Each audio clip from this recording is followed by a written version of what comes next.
利路亚，赞美耶稣，赞美耶稣，哈利路亚。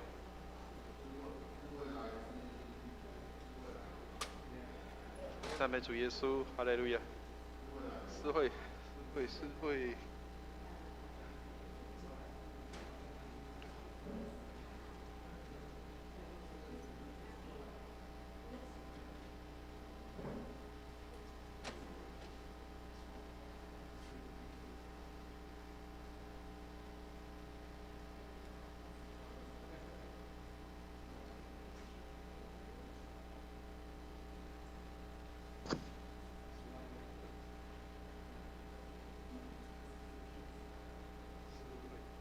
诗会是。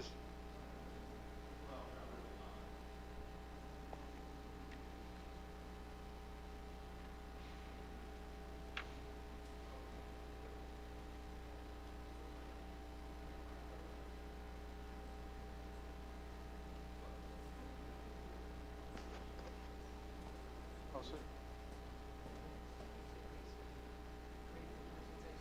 在下面。好，让他升。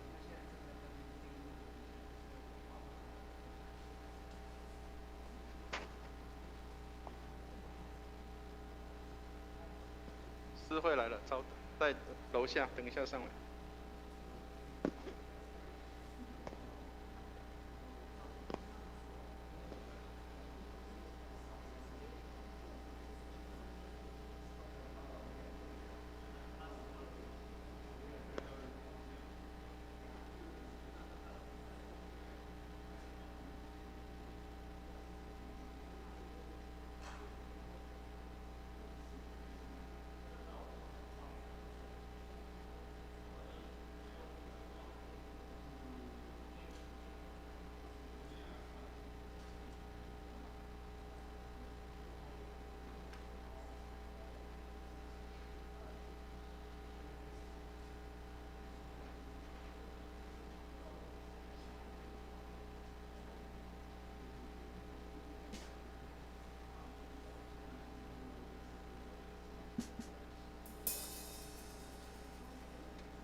还好吗？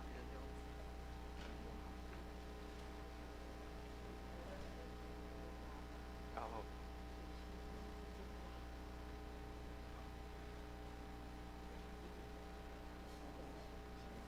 这个是常常经常。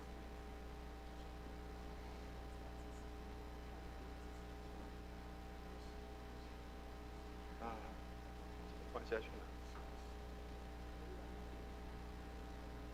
拉的。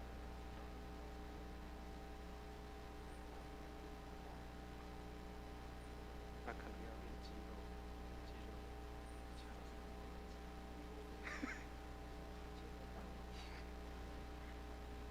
为了健康的缘故。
各位弟兄姐妹平安，平安。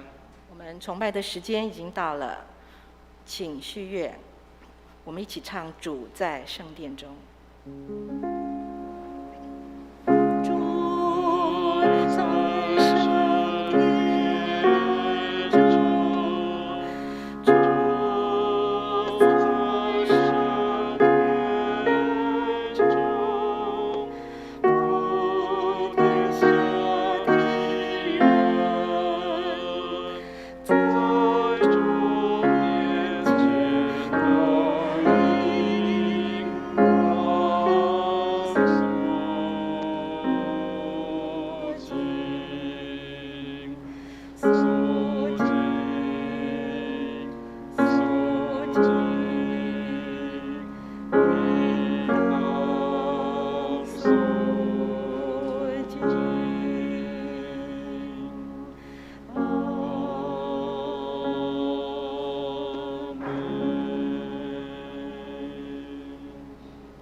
神啊，我们称谢你，我们称谢你，因为你的名相近，人都述说你奇妙的作为。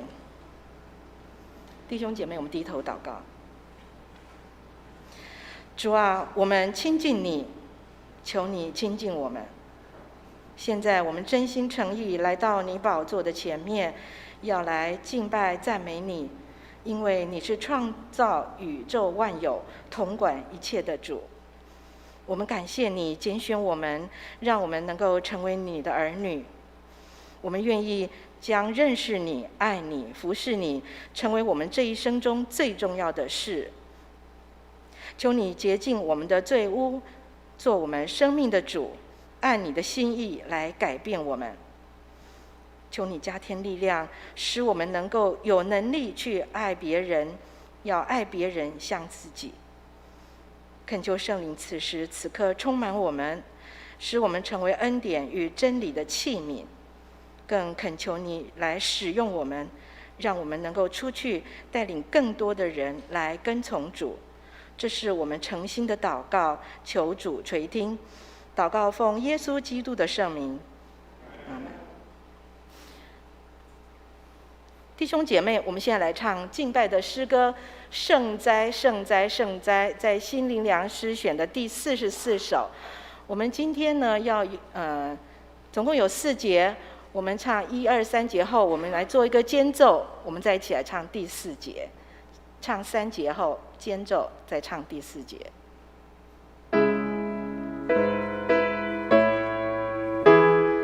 请起立好吗？圣哉圣哉圣哉，君王的主宰，今我要歌颂主圣恩。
弟兄姐妹，我们仍然站立。我们现在以使徒信经来告白我们的信仰，请。我信上帝全能的父，创造天地的主。我信我主耶稣基督，上帝独生的子，因圣灵感孕，由童贞女玛利亚所生，在本丢彼拉多手下受难，被钉于十字架，受死，埋葬，降在阴间，第3天从死人中复活，升天，坐在全能父上帝的右边，将来必从那里降临，审判活人死人。我信圣灵，我信圣而公之教会，我信圣徒相通，我信罪得赦免，我信身体复活，我信永生。阿们。荣耀颂。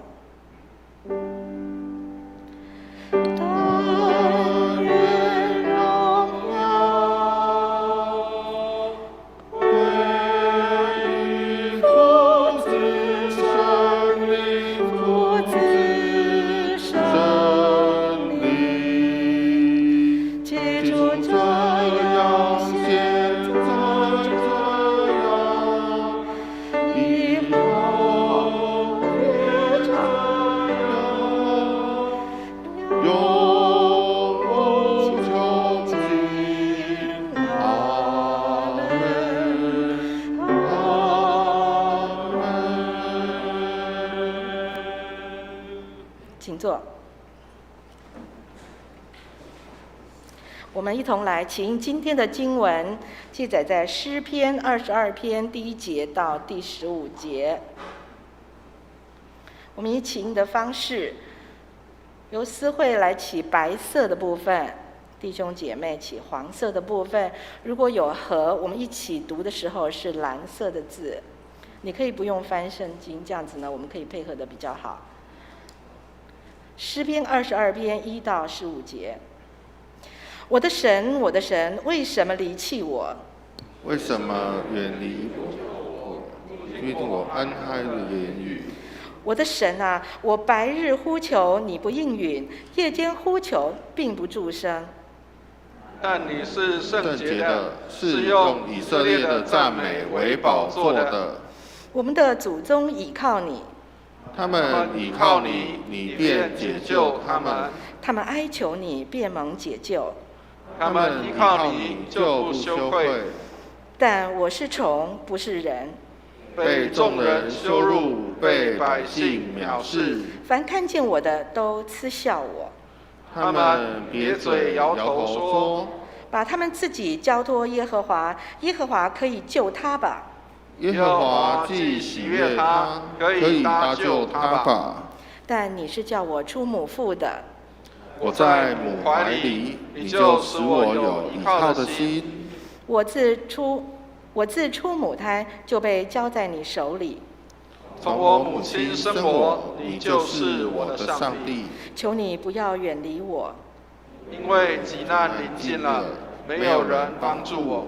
有许多公牛围绕我，巴山大力的公牛四面困住我，他们向我张口，好像抓撕吼叫的狮子。我如水被倒出来，我的骨头都脱了节，我心在我里面如蜡融化。我的精力枯干，如同瓦片。我的舌头贴在我牙床上，你将我安置在死地的尘土中。弟兄姐妹，我们一起来祷告，我们同心合意的为下面几件事情来祷告。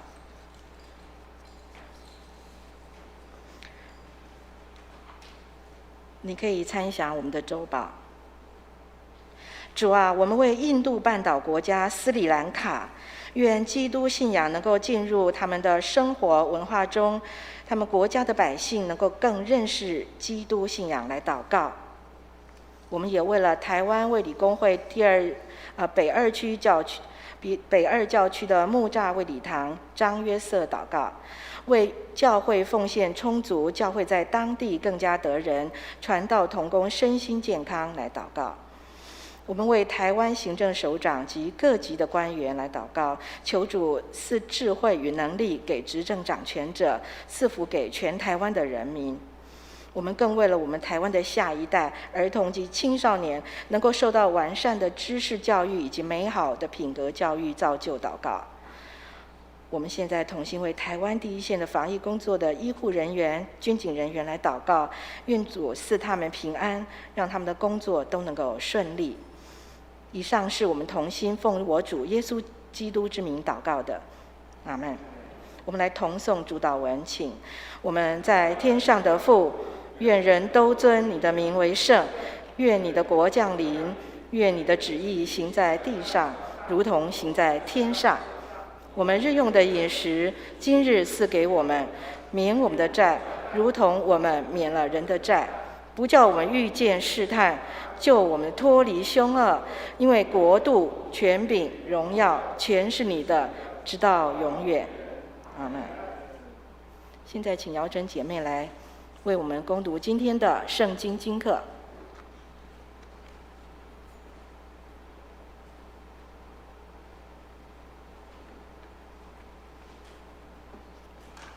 今天第一处经课在旧约圣经约伯记23章1至9节、16至17节，在教会圣经的515页。翻开后，我来攻读约伯记23章。约伯回答说：“如今我的哀告还算为悖逆，我的责罚比我的哀哼还重。唯愿我能知道在哪里可以寻见上帝，能到他的台前，我就在他面前将我的案件陈明，满口辩白。我必知道他回答我的言语，明白他向我所说的话。他岂用大能与我争辩吗？必不这样，他必理会我。在他那里，正直人可以与他辩论，这样我必永远脱离那审判我的。只是我往前行，他不在那里；往后退，他也不能见他。他在左边行事，我却不能看见；在右边隐藏，我也不能见他。16节，上帝使我上胆，全能者使我惊惶。我的恐惧不是因为黑暗，也不是因为幽暗蒙蔽我的脸。第二处经课在新约圣经希伯来记第4章12至16节，在教会圣经的242页。翻开后，我来攻读希伯来书第4章12节。上帝的道是活泼的，是有功效的，比一切两刃的剑更快，甚至魂与灵、骨节与骨髓都能刺入剖开，连心中的思念和主意都能辨明，并且被造的没有一样在他面前不显然的。原来万物在那与我们有关系的主眼前都是赤露敞开的。我们既然有一位已经升入高天尊荣的大祭司，就是上帝的儿子耶稣，便当持定所承认的道。因我们的大祭司并非不能体恤我们的软弱，他也曾凡事受过试探，与我们一样，只是他没有犯罪。所以我们只管坦然无惧地来到施恩的宝座前，为要得连续蒙恩惠，做随时的帮助。以上是今天的经课。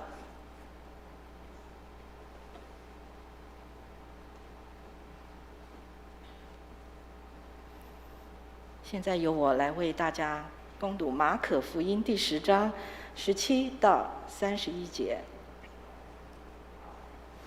马可福音第10章17到31节。耶稣出来行路的时候，有一个人跑来，跪在他面前，问他说：“良善的夫子，我当做什么事才可以承受永生？”耶稣对他说：“你为什么称我是良善的？除了神一位之外，再没有良善的。诫命你是晓得的，不可杀人，不可奸淫，不可偷盗，不可作假见证，不可亏负人，当孝敬父母。他对耶稣说：夫子，这一切我从小都遵守了。耶稣看着他就爱他，对他说：你还缺少一件，去变卖你所有的，分给穷人，就必有财宝在天上，你还要来跟从我。他听见这话，脸上就变了色，忧忧愁愁地走了，因为他的产业很多。耶稣周围一看，对门徒说：有钱财的人进神的国是何等的难呐！门徒稀奇他的话。耶稣又对他们说：小子，倚靠钱财的人进神的国是何等的难呐！骆驼穿过针的眼，比财主进神的国还容易呢。门徒就分外稀奇，对他说：这样谁能得救呢？耶稣看着他们说：在人是不能，在神却不然，因为神凡事都能。彼得就对他说：看哪，我们已经撇下所有的跟从你了。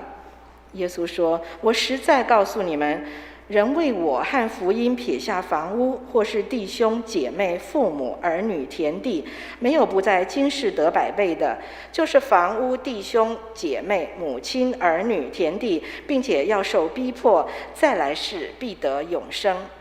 然而有许多在前的将要在后，在后的将要在前。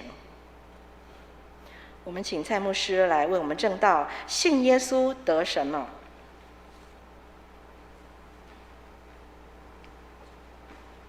弟兄姐妹平安，高兴在主日早上跟大家一起见面。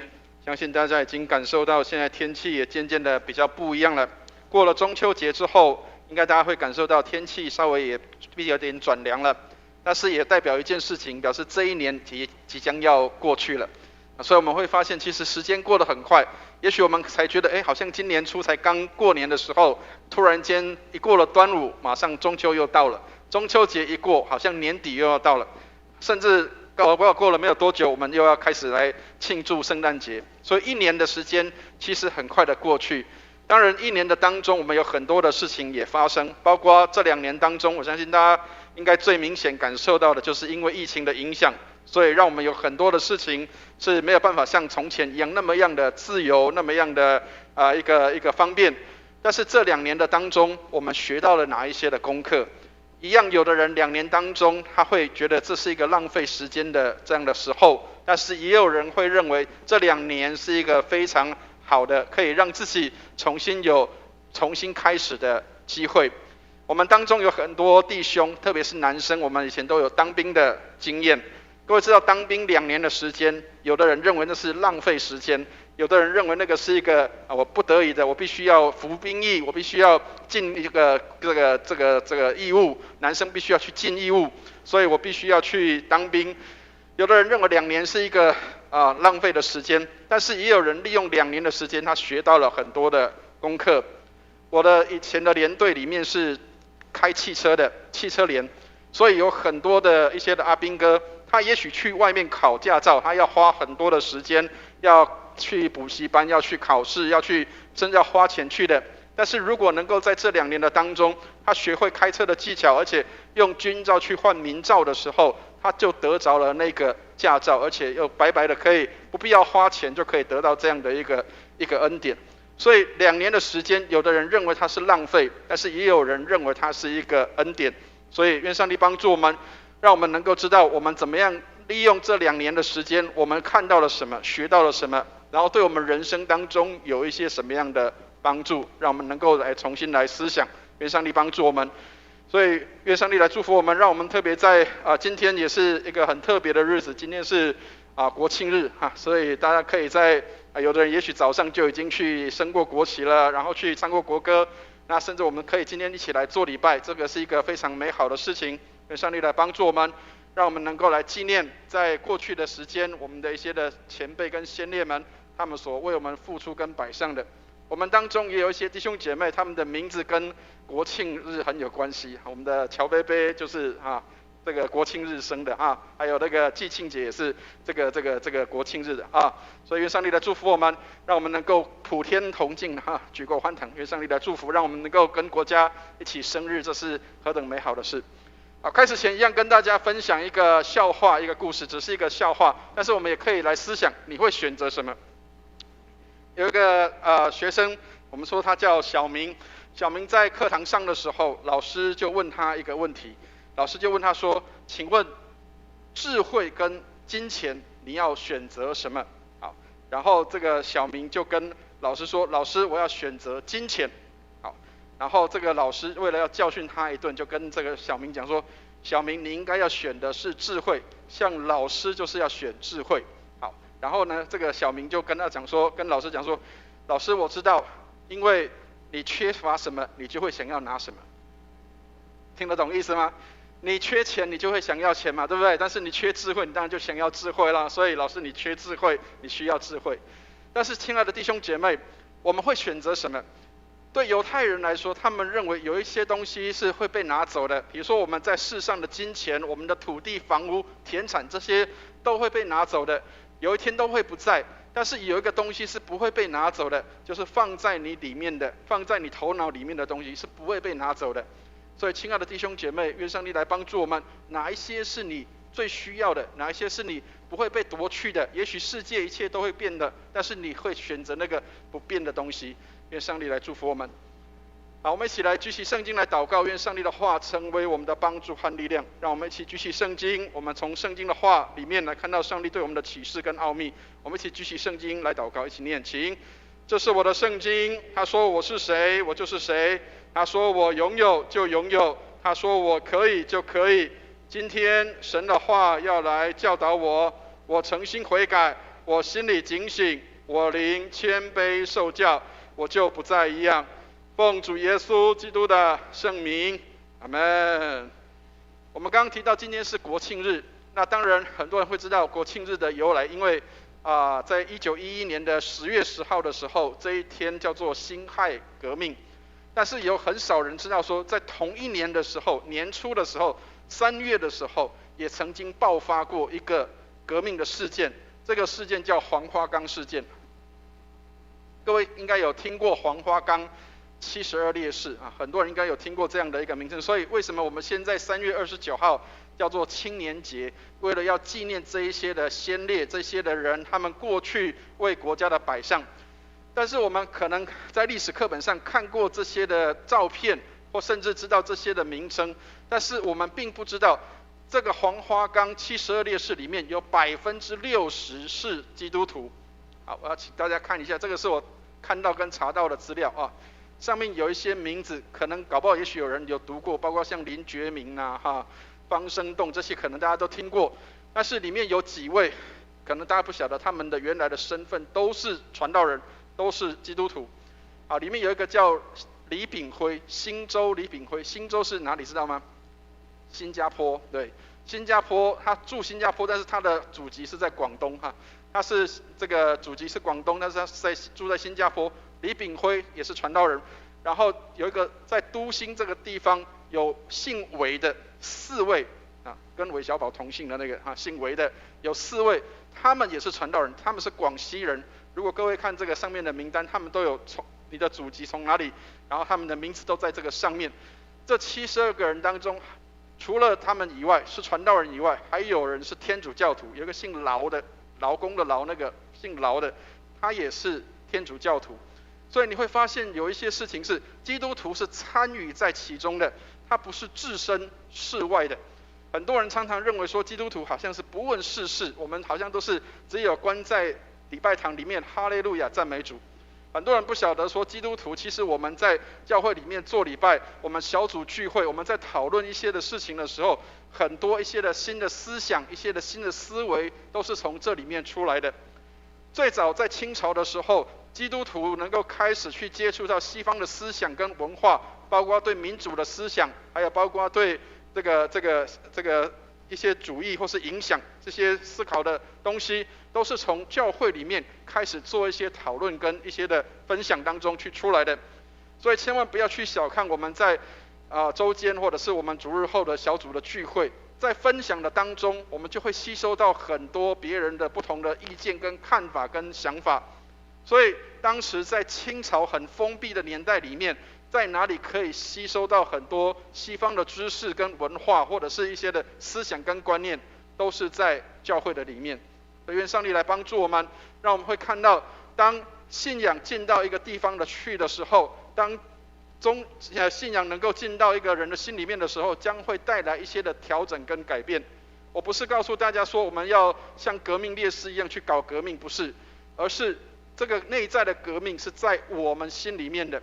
当你信耶稣的时候，有没有一些事情要改变在你的生命里面？有没有哪一些事情是发生在你心里面，让你有一些翻转或是改变的？有没有去刺激到你的想法，让你觉得跟我的过去是不一样的？很多时候我们常常是很守旧在某一些的想法里面，而我们不愿意去调整跟改变。当信仰进入到人的生命里面的时候，将要带来翻转性的发生，将要带来翻转性的力量，让人能够翻转跟改变。所以当初这一群人，他们在教会里面小组聚会，他们分享的是西方的民主思想，他们分享圣经里面的教导，他们看到很多不公义的事情应该要去做的，他们是执行的，他们去行动的，他们不是只有停留在教会里面讨论，他们是能够行动去改变这个世界的。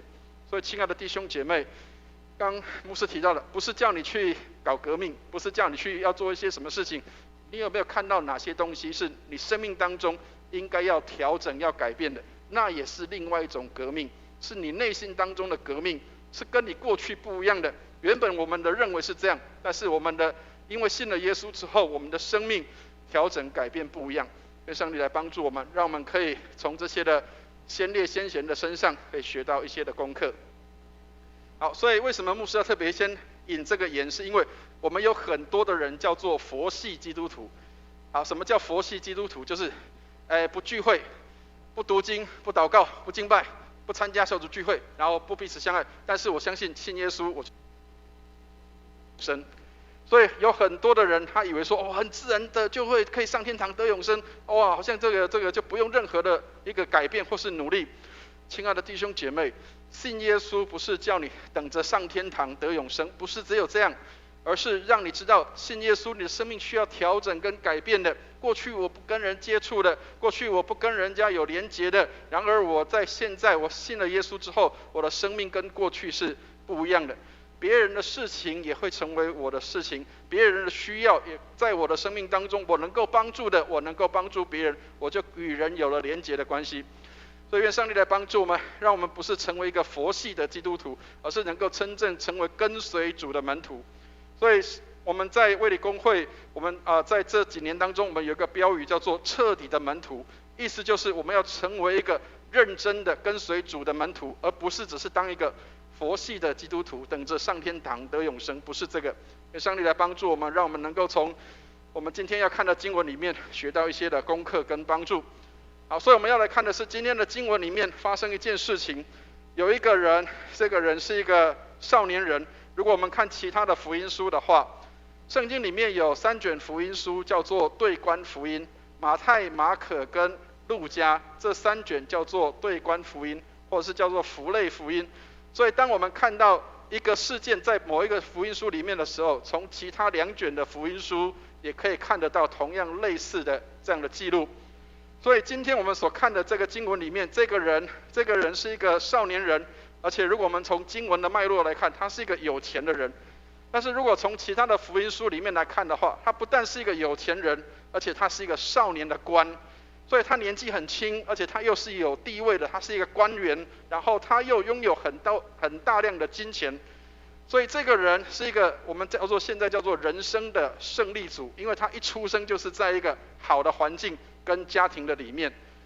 这样一个优秀的人，这样一个丰富的人，这样一个什么都不缺的人，他好像觉得他缺了一点东西，他好像对永生是没有把握的，所以他今天来找耶稣了。我们来看一下18节的地方，我们一起来念一下18节的地方，一起念这段经文，一起念来。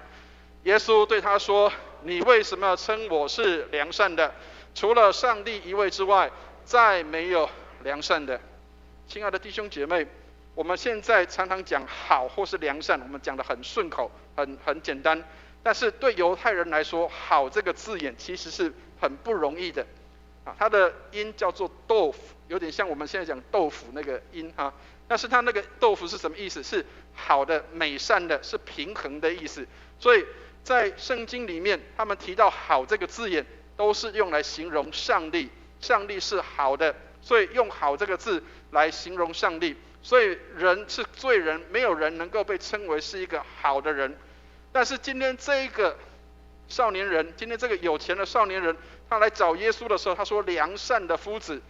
如果按照原文就是好的老师，好的夫子，好的老师，请问你，我应该怎么做，我才能够得到永生？耶稣开头就先跟他点醒这个事情：你称呼我是好的，那么你认为我是有上帝同在的意思吗？能够了解那个意味吗？当你能够称呼这个老师是好的，那表示他有上帝的同在，他才是好的。因为有上帝的同在，这个人才能够成为好的；因为有上帝的同在，这个人才能够成为良善的。所以这个人他认同了耶稣是有上帝同在的，所以他为什么要来跟耶稣求问永生这个事情？因为你有上帝的同在。所以亲爱的弟兄姐妹，这个人他至少认识一件事情是，这个老师拥有我没有的，这个人拥有我没有的东西，他有永生，而我好像不太确定我有没有永生，所以我要去来寻求这个事情。亲爱的弟兄姐妹，千万不要觉得这个人是一个很差很糟糕的人。如果我们看今天经文的脉络里面的话，这个人他从小就已经信上帝了。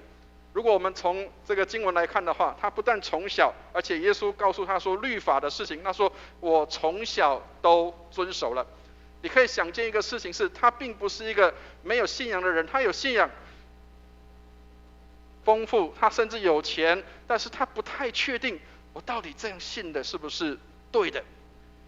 好，所以弗莱维尔这个人他说，很多人是这个爱德华兹对不起，爱德华兹这样说，很多人是这个自己犯自己的这个错误是什么？用自己的聪明跟判断，用自己的想法来取代圣经里面的准则，用自己的想法认为说，好像我这样就能够能够得到上帝的这个恩典，或者是我这样做就可以，上帝就要给我赏赐些什么？我们常常用这个自己的判断来去判断圣经里面上帝的话，或甚至是用自己的聪明去取代上帝的话。很多时候我们没有去领受上帝的话，真的在我们的里面，我们是用自己的判断去想的。或许这个少年人他心里面有一个想法，就是我已经都做得很好了，搞不好我只需要这个老师认同我，告诉我说，对，你这样就可以进入永生里面。也许他觉得他这样就满足了，但是他似乎有一些东西是没有的，他没有办法确定我是不是这样做就可以达到上帝的标准。好，所以耶稣很喜欢这个年轻人。如果我们看今天经文里面，其实耶稣对这个年轻人是赞誉有加的。圣经上我们看到很少有年轻人像这样，从小就在主日学长大，然后又可以这个追求上帝的话语，而且遵守律法，并且能够家里面又是有钱的，又是能够成为这个人家所喜悦的这样的一个官员，不容易的。威斯理曾经讲过，有一篇讲章叫做差不多的基督徒。什么叫差不多的基督徒？就是外表上看起来哇什么都很好，也来做礼拜，11奉献，然后所有的事情都很好，很敬虔，好像来这边做礼拜都是很认真的，但是他缺少了一点点东西。他缺少了什么？耶稣在这里给他一些的提醒。我们来看一下21节的地方，我们来看一下耶稣给这个少年人有什么提醒。21节我们一起来念一下21节的圣经，一起念来。耶稣看着他就爱他，对他说，你还缺少一件，去变卖你所有的，分给穷人，就必有财宝在天上，你还要来跟从我。亲爱的弟兄姐妹，耶稣很爱他的。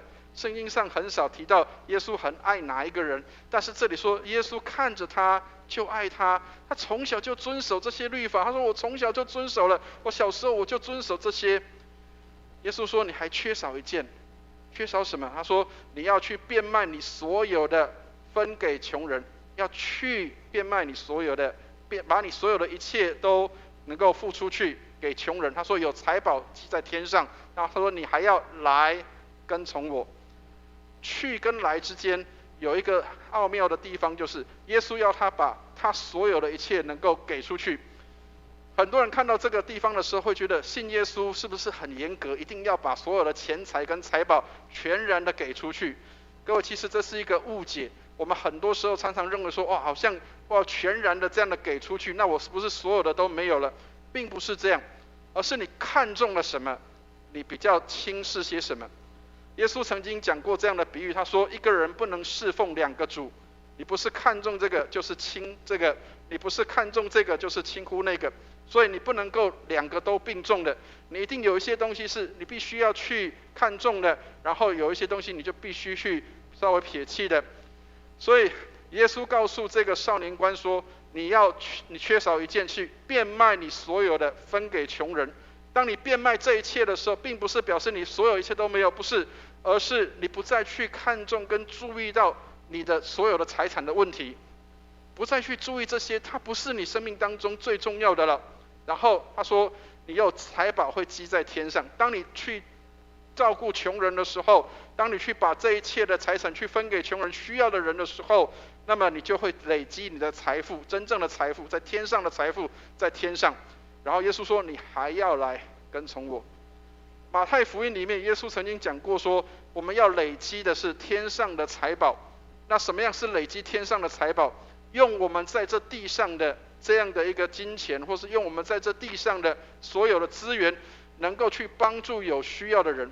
这里的穷人不是只有单指着叫做没有钱的人或是缺乏的人，包括有需要的人，你能够给予他帮助，能够有需要的人你可以给他支持，这些都是分给穷人的意思。他说就有财宝在天上，然后你还要来跟从我。跟从就是要学习效法耶稣的样式。所以耶稣给他提出这两个条件是，你要去放弃你本来所注意的或是你所注目的东西，然后你要来学习跟效法我。有一个人叫做洛克菲勒，这个人可能大家有听过，这个人叫石油大王。过去在美国在开发石油的时候，他是一个很有钱的实业家。他讲过这样的事情，他说，当你要争取更好的东西的时候，别害怕要放弃好的东西。很多时候我们常常不敢放弃这个好东西，因为什么？因为很好啊。可是如果你愿意要去得到更好的东西的时候，有时候你必须要去放下这一切所有的。2年前我听过有一个报道，就是在澳洲的地方有一个地区，因为那个地方生产一些的矿产是这个叫做很宝贵跟稀有的，所以有一个人他知道这边有这个矿产的时候，他是变卖了一切的所有，然后把这个山给买下来，然后把这个山的这个开矿的经营权给拿下来之后，他来得着这个矿山。他把他所有的一切卖掉，为的是要得着那个更宝贵的东西。所以对这个少年官来说，永生是不是你最主要要去追求的？如果是的话，那么你应该要去撇下你的所有，来去寻求这个。所以洛克菲勒这样的挑战是什么？他说，如果你要得着那个更好的东西的时候，那么你应该要先放弃你认为好的东西。所以亲爱的弟兄姐妹，有没有哪些东西是你觉得是更好的东西？耶稣是不是你的更好或是最好的东西，值得你去撇下一切来跟随他？还是你觉得这个永生与我有何关系？反正这个活着一天算一天，我能够拥有金钱比这一切都更重要的。所以耶稣对少年官的挑战是什么？你要看重的是什么？你看重的是哪些？你看重的是你的财富呢，还是你真正想要追求永生？我们来看一下22节，这其实是一个人生的大挑战，就是愿不愿意为了追求永生的缘故去放弃你现在有的这一切。我们来看22节，我们一起来念一下22节，一起念来。他听见这话，脸上就变了色，忧忧愁愁的走了，因为他的产业很多。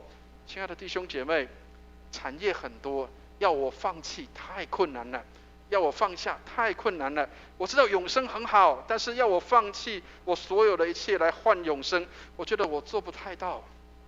亲爱的弟兄姐妹，我们会不会也有这样的想法跟感受？就是我知道永生很好，我知道永生对我很重要，但是如果要为了永生的缘故，我要放弃我这些东西，我恐怕觉得很难很难的。亲爱的弟兄姐妹，这个少年官他拥有所有的一切，他唯一缺乏的就是对永生的确据跟对永生的盼望。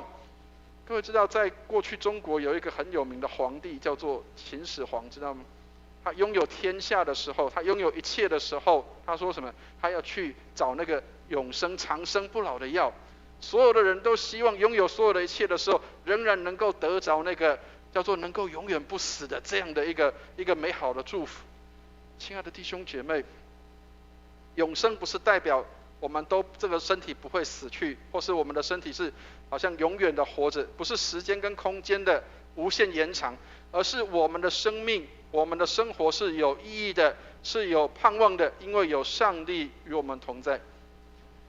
好，所以这个哲学家他说什么？他说快乐不是取决于拥有什么，或是手上的金子，快乐是取决于你的心灵，你怎么样去选择跟判断这一切。快乐不是因为你拥有什么，而是你的心里面你所注目的，你所专注的是什么样的东西在那个地方。曾经有一个故事是这样，有一个有钱的人，他在他的家里面，他生活相当的富裕，但是他非常的不快乐，因为他不知道他到底人生当中除了钱以外，他要追求什么。但是他的隔壁邻居里面有一个做鞋子的一对穷夫妻，他们每一天在工作的时候，他们都会唱歌，然后他们都会很快乐的来这个工作。所以这个富有的人，他心里面相当的嫉妒。他说：为什么我拥有金钱，可是我没有办法像他们这么样的快乐？后来他的一个很聪明的仆人就这样跟他说：他说，老板啊，如果你不希望听到他们唱歌的话，我有办法。他说什么办法？他说把一袋钱放到这个隔壁邻居那边去，你就不会听到他们的歌声了。好，这个富有的人他真的就是带了一袋的钱，就把它放在那个穷人家的门口。这个穷人出去一看，外面有钱呢，太好了！这个天上掉下来的礼物，他把钱带回家，打开来里面都是金子，跟他的太太一看，哇，里面都是金子，太好了，我们终于有钱了。但是那天晚上他们没有歌声，因为他们开始在烦恼，糟糕了，这个钱要放哪里？我们要放银行生利息呢，还是要挖个洞把它藏起来呢？还是要怎么样才能防止谁去偷这个东西？所以后来这一对穷夫妇他们做了一个决定，就是这个金钱太困扰了，我们还是给我们认为比较穷的人去。所以他们又把这笔钱又丢给在社区里面他们认为比较穷的家庭那边去。所以后来隔了一天晚上的时候，又有歌声从那个穷人家传出来。这个富有的人他在隔壁又听到了歌声的时候，他感叹到一件事情，就是并不是你拥有这些快乐，而是你的决定，你的心里的决定，你的安排是什么。你要决定你喜欢的是什么，不是因为你拥有什么，而是你决定你的心里面是什么样的一个态度。所以快乐不是取决于你拥有什么，或是手上的金钱，而是你的心在想的是什么。我们来看一下25节的地方，耶稣讲了一个很特别的比喻，他说骆驼穿过针的眼。我们来看一下25节，我们一起来念一下25节这节圣经，一起念来。骆驼穿过针的眼，比财主进上帝的国还容易呢。好，这个是他们在以色列那个地方去挖掘到的一个遗迹哈。那个骆驼的这个穿过针的眼，这个门据说有可能是针眼，就是他们那个城墙的地方有一个比较小的小门，那个小门叫做针的眼。好，意思就是因为它是很小很窄的，所以它只能够通过一个人这样通过而已。所以一般当时的商队或者是一般的那个就是一些的这个骆驼队要通过的话，他们不会找这种地方去，因为骆驼是穿不过去的。那骆驼如果要过去的话，它必须要卸掉骆驼身上的所有的设备装备，然后骆驼必须是要跪着，然后被推着进去，挤过那个针的眼。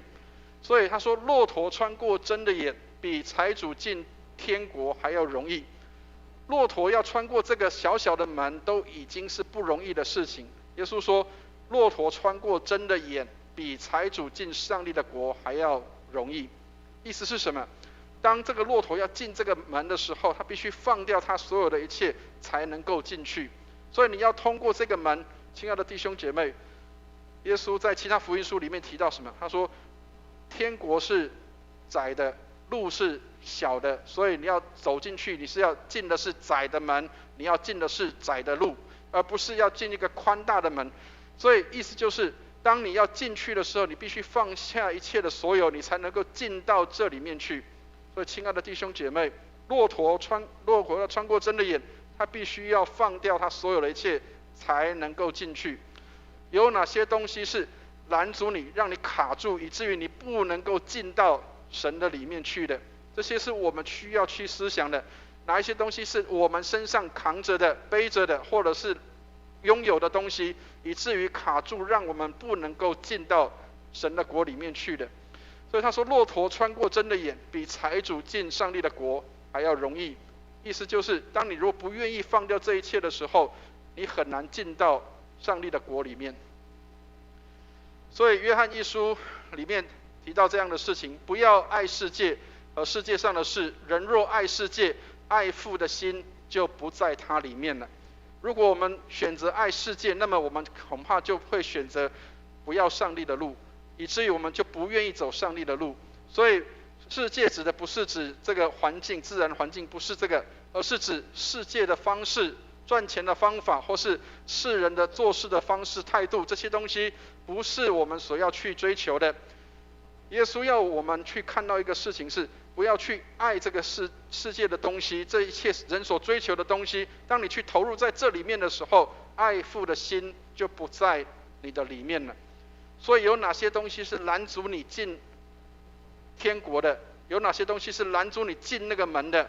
那些东西是需要去放掉的。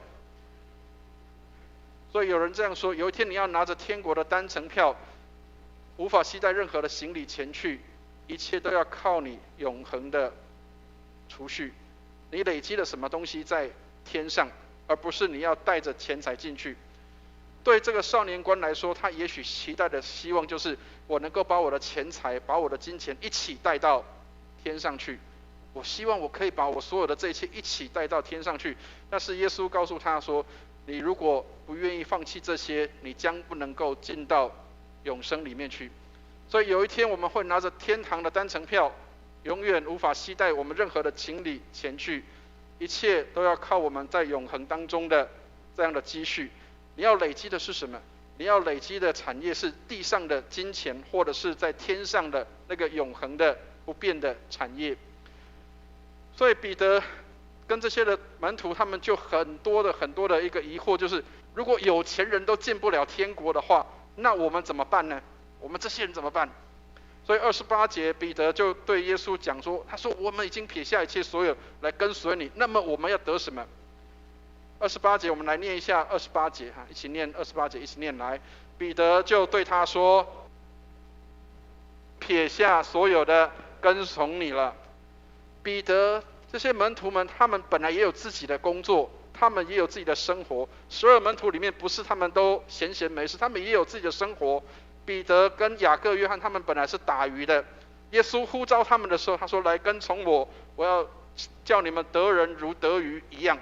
所以他们是撇下他们的工作来跟随耶稣的。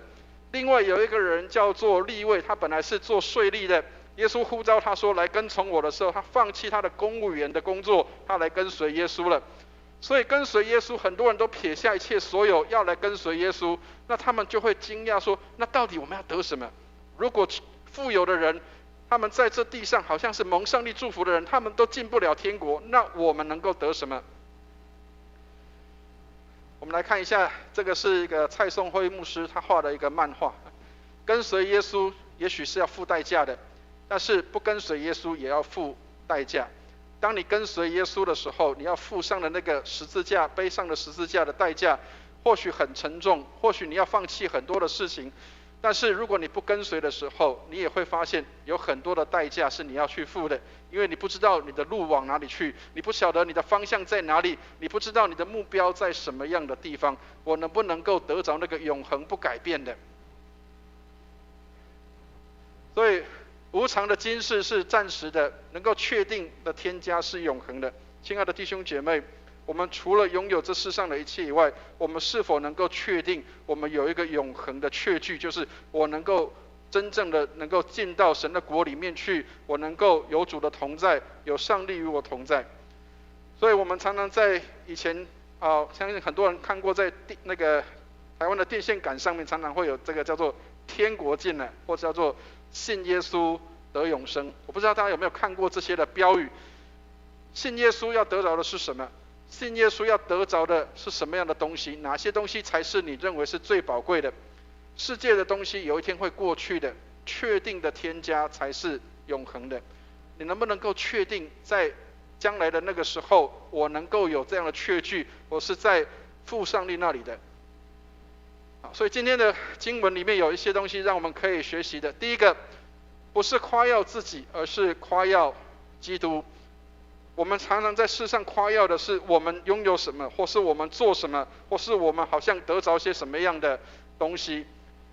提姆凯勒牧师这样说，他说宗教让我们为自己所做的感到自豪。比如说我们可以拥有很多的这个财产，拥有很多的教会的产业、礼拜堂，或者是我们拥有很多的设备设施，或者是我们有很这个让人羡慕的这样的一个宗教的这样的一个仪式或方式，这些是宗教所夸口的。但是福音要夸口的是什么？福音要夸口的是耶稣在我身上所做的。亲爱的弟兄姐妹，耶稣在你身上做了些什么？耶稣在你身上是不是带来了改变？耶稣在你身上是不是改变了你的生命，让你看到你的现在跟你的过去是不一样的？还是我们夸口的是我拥有些什么样的资源，我拥有些什么样的财富，我拥有一些什么样的这个教会的资源？这些不是我们所要夸耀的。夸耀的是夸耀基督，而不是夸耀我们自己。所以斯普罗这样说，他说相信圣经不用放下才智，要放下的是骄傲。很多人以为我读了很多圣经知识，我有很多的神学的学历，或是我有很多的圣经的教导的这样的才能，这些东西是可以拿来夸耀的，我可以有很多的可以夸口的。斯普罗说不是要去放下你的才智，不是叫我们不要去念书，不是叫我们不要去读神的话语，不是叫我们不要去得着这些的知识，而是要我们去放下那个骄傲的地方，放下那些叫做让我们好像觉得这些都是我的。少年官他所夸口的是这些都是我的，所以我要能够进天国的时候，要我放下这些是困难的。所以斯普罗说，相信圣经不用放下才智，不是叫你去拒绝这些的财富，而是要叫你知道哪些东西是你带不走的，哪些东西是你不需要的，这些东西是你要放下来的。你真正要需要的东西是什么？你真正需要的这样的能够带进永生的是哪些的东西？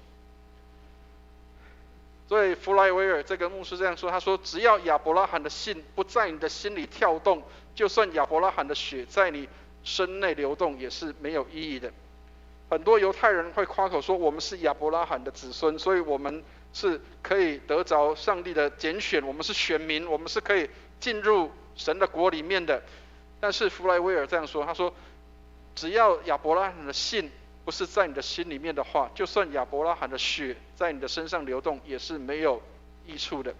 亚伯拉罕让我们可以钦佩的一个地方是，他虽然拥有这一切，但是他为了主的缘故，他可以按照上帝的命令搬家到任何地方去，只要上帝要他去什么地方，他都愿意跟随跟遵从。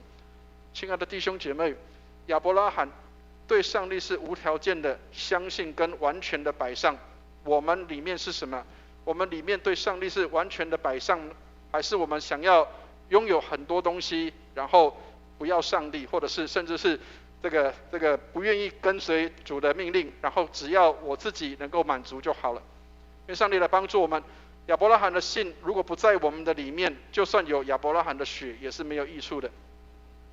第二个，不是夸耀我们的行为，而是夸耀恩典。不是因为我拥有很多的财富财产，所以我来夸耀，而是要夸耀上帝的恩典。我们成为基督徒，不是代表我们比别人好，比别人优秀，而是因为我们蒙了上帝的恩，我们是蒙恩的罪人，所以基督徒是恩典的记号，也是因此展现恩典的生命。所以我们能够信耶稣，能够成为神的儿女，不是因为我们拥有很多的能力恩赐，或是我们拥有很多的财富，或者是我们拥有比别人好的身份地位，而是上帝的全然的恩典。不是因为我们拥有什么，而是上帝全然的恩典在我们的身上。所以弗莱威尔这样说，他说：“正如上帝起初拣选，不是因为我们的身份高贵，不是因为我们拥有什么样的财富，所以他拣选我们，并不是这样。所以也不会因为我们的卑贱或是卑微，而上帝就撇弃或丢下我们。所以，亲爱的弟兄姐妹，上帝拣选不是因为我们拥有什么样的好的东西，或者是我们拥有什么样的美的事物，或者是我们拥有什么样的好的品格道德，并不是，而是上帝拣选我们，他不因为他的条件，不因为我们任何的条件，他全然的接纳我们。所以也因为这样的缘故，所以我们不用担心我们缺少或是缺乏的时候，上帝也不会因为这样而撇弃我们。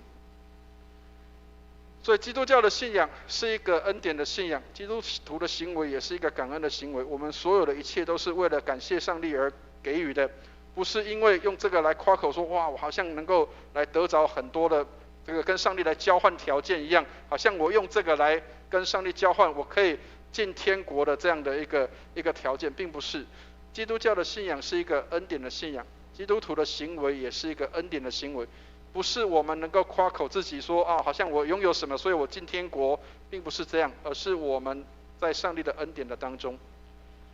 第三个，信耶稣要得着的不是拥有什么好处，而是拥有基督。所以，亲爱的弟兄姐妹，你信耶稣，你拥有什么？不是因为你信了耶稣，你就拥有很好的名声、财富、地位，不是这些，而是你要拥有的是耶稣基督自己。所以我们所有的事情，我们需要去思想，我们所做的耶稣会去做吗？我们去的地方耶稣会不会去？我们是不是让人在我们身上看到耶稣在我们的里面？所以信耶稣要得什么？其实真正信耶稣要得着的就是耶稣基督在你的里面，在你的身上。所以金钱、真爱、健康、家庭、时间、睡眠、知识、尊重、生命，这些东西都很好，很不错。但是人若赚得全世界，但是赔上了这些，有什么样的益处呢？虽然我们可以拥有这个世界，但是如果赔上了这一切，恐怕就没有什么样的意义。所以人生最划算的投资，就是跟随耶稣跟信靠耶稣。得着耶稣，你就得着拥有的一切。但是如果没有跟随耶稣，也许你拥有世界所有的财富，仍然是贫穷跟缺乏的。生命中更持续且迫切的问题是，我们能够为别人做些什么？所以刚刚提到一个事情，就是要怎么样累积你的财宝在天上。耶稣给这个少年官一个很好的提醒：你要把你一切变卖的分给了穷人，就有财宝在天上，然后你还要来跟从我。这些的门徒他们提出了这样的一个疑问，就是我们要得着了些什么？我们已经撇下所有，要得着的是什么？耶稣说：凡为我撇下这一切的，没有不在今世得100倍，在来世要得着永生的。耶稣所讲的是，当我们愿意给出去的时候，也许你坐在别人的身上，也许你供应在别人的需要上，也许你在别人的事情上面能够参与有份，或许你给出去了，或许你没有了，但是你将得着的是更多更多的。当你愿意给予别人的时候，你将要得着的是那个更大的丰富，然后在来世要得着的是永生的生命。最后，司布真这样的提醒，他说：人生最大的财富就是基督，所以只有他能够存到永远，是我们永远的荣耀，也是我们永远的产业。亲爱的弟兄姐妹，信耶稣其实最重要就是要得着耶稣基督，得着耶稣基督才是得着永生。如果不是得着耶稣基督，就没有永生在我们的里面。所以，亲爱的弟兄姐妹，愿上帝来帮助我们。我们不是带着金钱要到天上去，而是我们能够得着基督，才是我们生命当中的至宝跟宝贵。你有没有为了得着耶稣而觉得这一切是最好的？得着耶稣是你最好的一切，还是你觉得还有别的东西可以取代的？如果没有耶稣的话，也许你拥有的是世界，但是你将没有所有的这样的一个永生的确据。所以得着了耶稣，你得着了所有的一切，就包括永恒的这样的生命，都在基督的里面。所以最宝贵的财产就是得着基督。亲爱的弟兄姐妹，愿上帝帮助我们，让我们以得着基督成为我们一生当中的至宝。有很多的东西会影响我们，让我们想要去让我们的眼目从上帝的身上离开，让我们去追求别的东西。但是真正聪明的人能够学习的是寻求那个永远不改变的，就是寻求耶稣基督成为我们一生当中最大的财富。愿上帝来帮助我们。我们一起来祷告。慈悲怜悯的天父，谢谢你让我们能够来得着基督，使我们能够以基督成为我们一生当中的至宝。有很多的东西，很多的事情会让我们从耶稣的身上转到别的地方去。世上的财富、财宝，这些好像看起来都很美好，但是主啊，让我们能够知道，能够存到永恒的唯有你自己。愿你帮助我们，让我们能够以得着基督成为我们最大的满足。我们就算赚得全世界，赔上自己的生命，并没有益处；然而得着了基督，就得着了一切。愿你恩待我们，让我们全然在主的里面，愿我们的心思意念都在主的里面。为了得着这个最好的，使我们能够放下那个次好的，能够完全来得着你。谢谢你垂听我们的祷告，带领我们在你的里面蒙恩。祷告奉耶稣基督的圣名，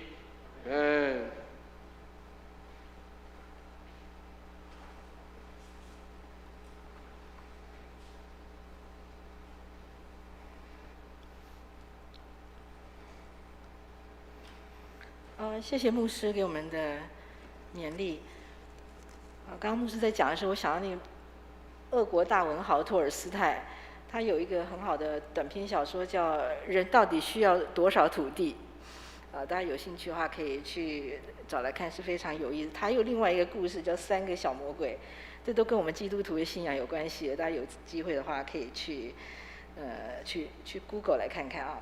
好，我们来背诵今天的金句，的确是很好背，我们试着背背看啊。马可福音第10章31节，我们试试看啊，来，预备，开始。然而有许多在前的将要在后，在后的将要在前。马可福音第10章31节，在这哦。然而有许多在前的将要在后，在后的将要在前。马可福音第10章31节。你背起来了吗？这个有对仗很容易啊。好，来，我们来唱回应的诗歌《主，我愿像你》，心灵粮诗选第343首。它有5节，我觉得去掉1节都很奇怪，所以我们就唱5节。我们这样唱啊，第1节我们一起唱，第2节弟兄唱，第3节姐妹唱，第4节我们一起唱，然后我们来个小间奏，我们再来唱第5节，好不好？好，来试试看啦，好。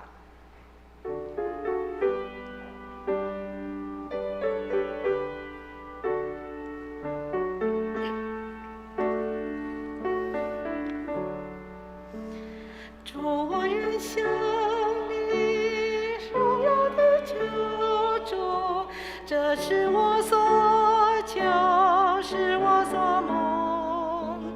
我甘愿舍弃属地的错足，只能地带入救主基督。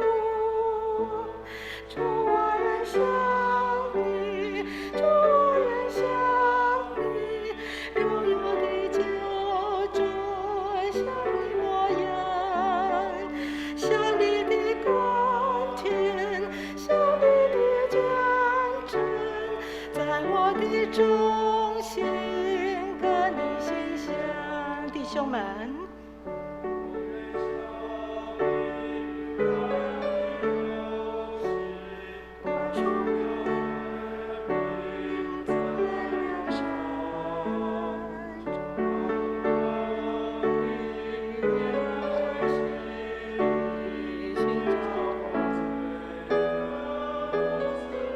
好，一起来。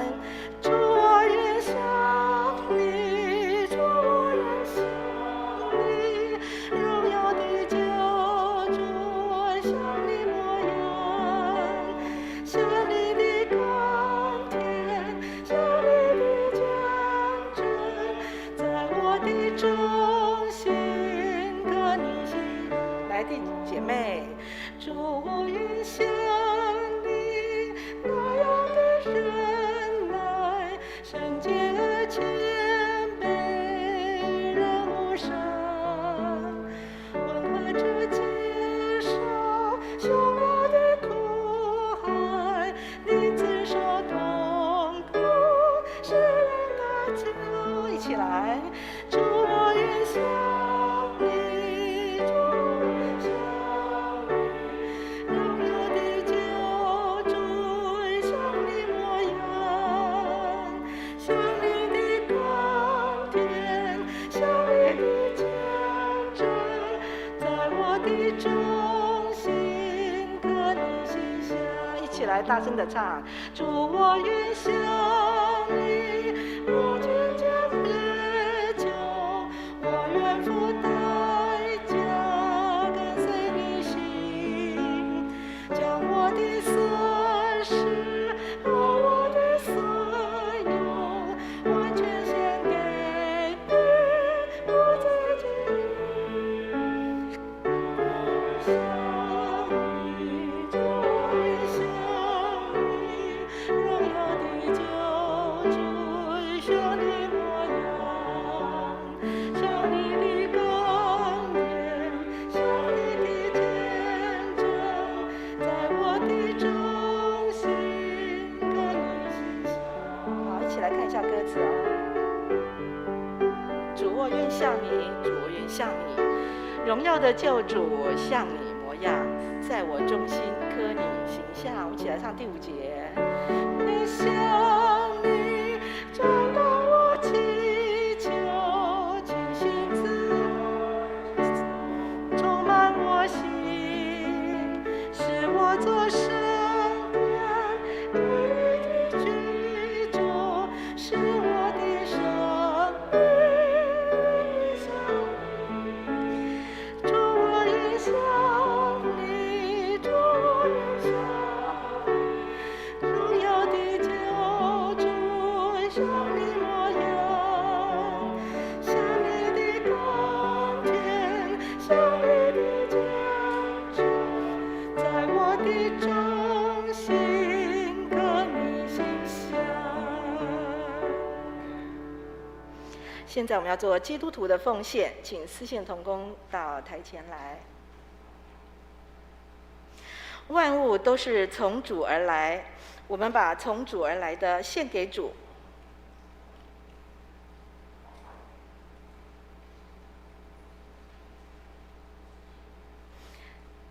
请起低头，我们来做奉献的祷告。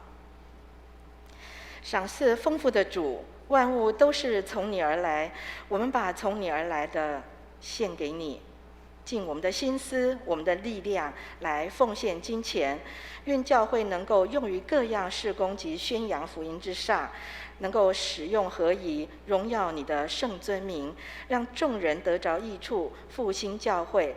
我们也愿意奉献我们的时间、我们的恩赐、我们的才能与我们的生命，使教会能够丰盈富足，各按其职，能够来成全圣徒。我们这样的祷告是奉我主耶稣基督的名，阿们。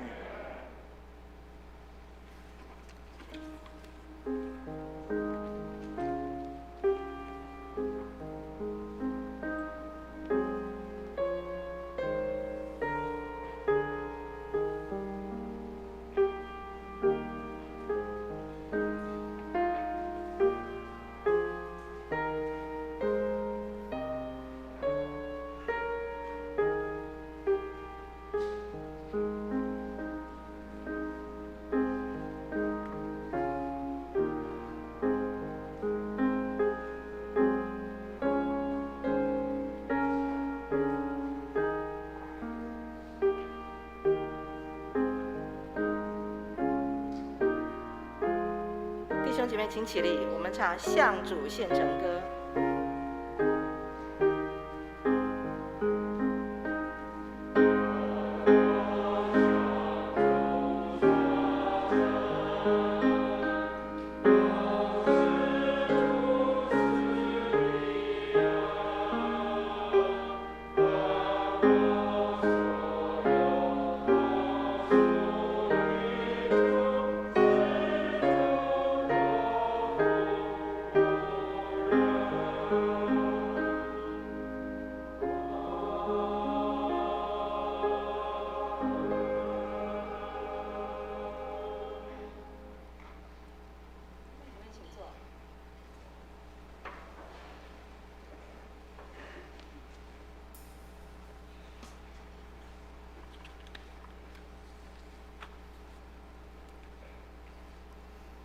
我们今天有新朋友吗？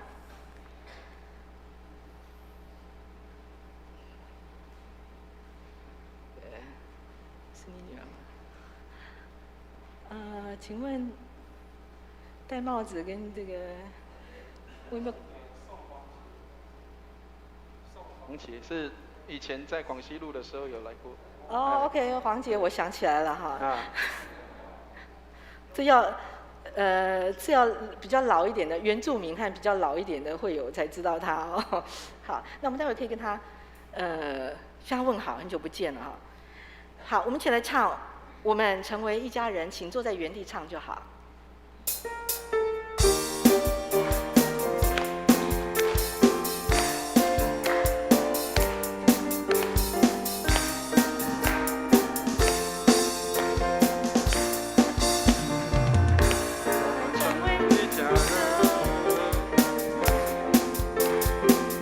没默契了，等一下啊！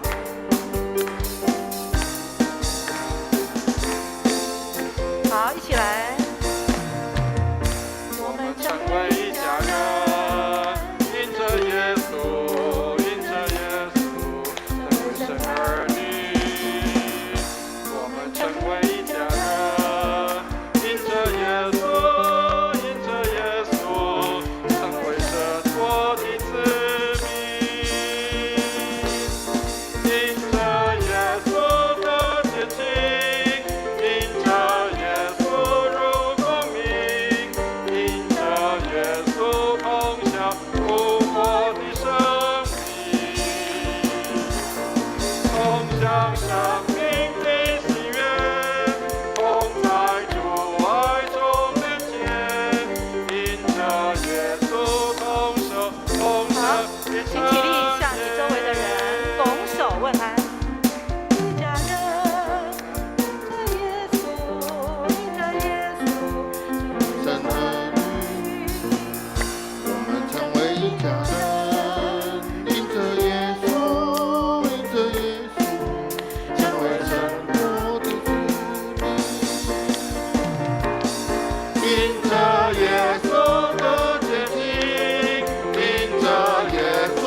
大家平安，好，请坐。唱这首歌呢，最能显示我们荣光堂会有的爱与喜乐，对不对？啊，好，那我现在来报告教会的消息。今天是圣灵降临节的第20个主日，欢迎参加我们实体及线上聚会的朋友、新朋友，愿上帝赐福给你。那国庆日呢，因为有连假的关系，我们办公室休息到10月1号。那请注意教会开放的时间，如果你有紧急的事情呢，很不好意思要打扰牧师，请打电话给牧师。那我们也为我们的会友，如果有出游的话，我们为他们祷告，愿他们出入一切都平安。那还有一个重要的事情，就是教会近期要整理我们的6楼，要做一个大空间来当做聚会使用的场地。那如果你有意愿要参与整理，你有意愿参与整理的弟兄姐妹，请向林文曲执事来报名，由他来跟我们一起统筹分配工作。那9月份的收支表，还有10月份的执事会的会议记录已经张贴在公布栏，请大家前往关心。那总会的会计部门有通知啊，我们的振兴5倍券可以拿来作为奉献的收入，可是我们没有加倍给你点数啊，哈，我们没有啊，哈。那所以要甘心乐意的奉献，好吗？哈，你可以拿振兴券来当做奉献，那欢迎你们来使用。使用的期限呢是到明年的4月30号，不要5月1号才拿来，我们没有办法去兑现啊。好，那提名委员会呢，这个也是非常重要，就是10月16号，再来的星期六早上10点要开会，那请委员们还有被提名的人都能够来出席和列席。那教会将在10月底前会公布我们2022年明年度新任的执事同工名单。那届时呢，请为我们新任的执事顺利产生，还有新任执事同工的名单，我们要在记议会前3周公布。如果我们会有对于提名的人选没有异议，没有提出异议的话呢，就会在记议会当中呢开会接纳以及通过授予职务。我们要为这件事情来祷告，愿意来当执事，为众人服务是一件蛮不容易的事情，因为他必须要花很多的时间，要尽他的才能，所以呢，我们要特别为他们祷告。那另外就是教会依照防疫放宽的标准实施进场人数呢，如果我们的场所够大，可以容纳收留人数的话，就不受80人以上的限制。那而且呢，我们现在还是一样采开放的间隔的座位方式以实际座位人数来入座。我们的同工都会控制这件事情，请大家放心。那弟兄姐妹呢，也要依照教会防疫的规定，严格执行洗手、戴口罩、量体温的这些规定。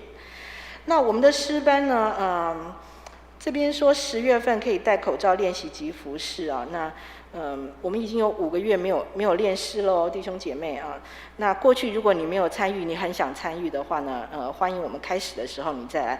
我必须要联络一下，我们必须要有私情，我们才能够练习。那所以呢，我会在群组上面公布我们练习的时间，好吗？哈。那至于献诗呢，我也在考虑一下，我比较保守一点。说不定呢，我们只练习，等到圣诞节的时候，看看圣诞节那时候我们是全面 open 的时候我们再来献，或者是怎么，这些都是在我脑袋里面想一想。当然也有弟兄姐妹跟我讲说，不要那么害怕不是害怕的问题，是小心所以呢，我都还在考虑当中，我会尽量的恢复，然后呢跟弟兄姐妹报告。好，那台语堂呢已经开始在1楼聚会了。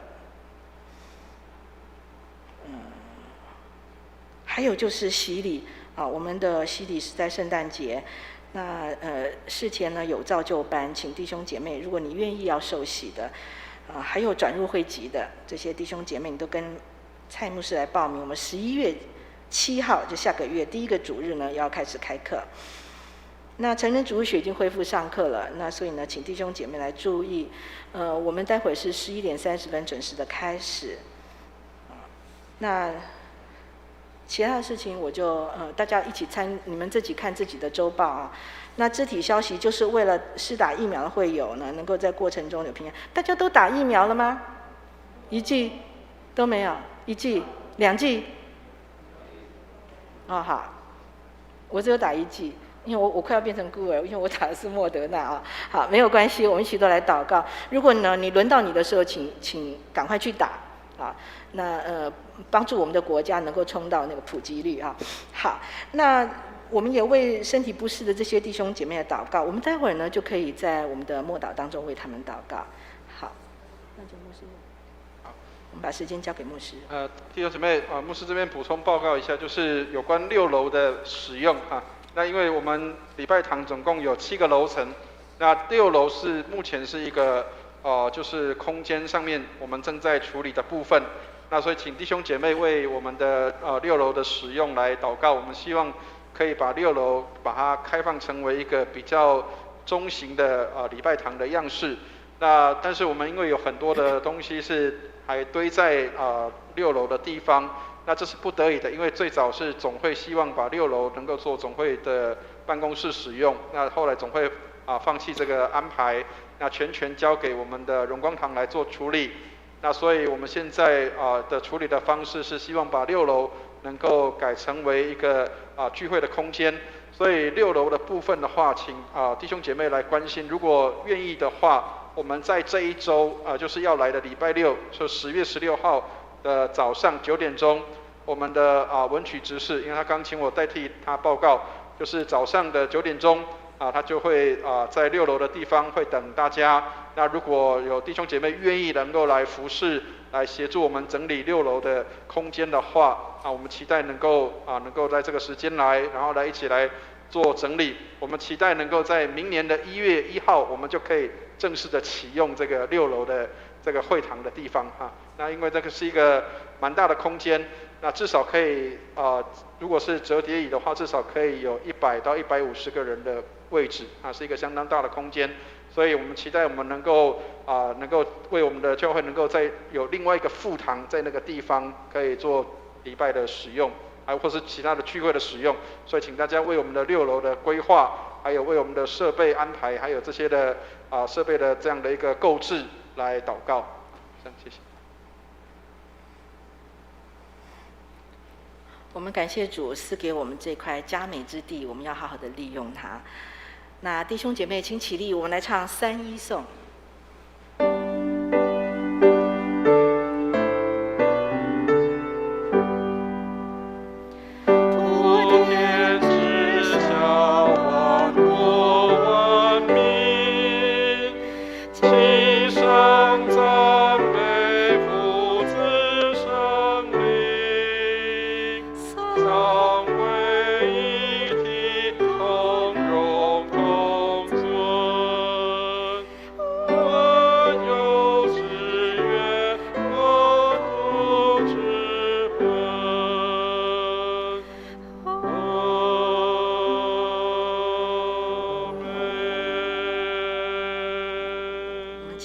祝福弟兄姐妹，我们一起来领受祝福。慈悲怜悯的天父，愿你恩待我们弟兄姐妹，让我们特别在连假的当中，我们出入都得平安。你的恩典在我们的当中，祝福我们的工作、家庭、生活一切蒙恩。我们的弟兄姐妹无论在哪里，祝福都随着我们。愿我主耶稣基督的恩惠、天父上帝的慈爱、圣灵的感动与交通，常与我们众人同在，从今时直到永永远远。阿们。阿们颂。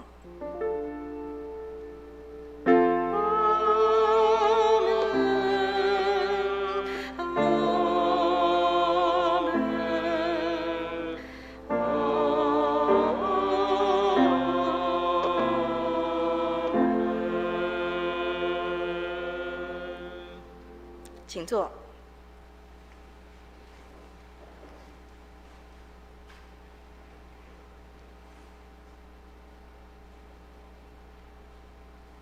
请在电乐中为今天的肢体消息还有教会事工来代祷。如果你有病痛、忧伤的，欢迎你到前面来，牧师呢等一会要为你祷告。